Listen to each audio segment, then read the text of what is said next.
Just Big Time here on Roofing University again. And today we're just laying down some panels here in Melrose on Niagara Lake. Most of you might know this already, but we like to put foam strips down underneath the panels. This prevents oil canning, or doesn't prevent it, but lessens it, if anything. So get nice long panels, put a couple of foam strips underneath. Keeps it risen, you don't get as much oil canning, guys. Looks better for the road. Probably looks better for my house. Okay. A little rain coming in today, so we just sat down here. Best part about doing snap fit is that you get your rise, you can bend your pieces right on the ground, stay dry, and then when the rain stops, get out, smash that roof on. Okay. Now, we all went in nice and perfect. Now it's sunny out, and I can take my lunch break, and it didn't even get wet.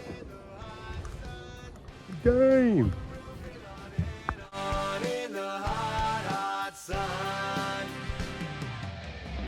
Each day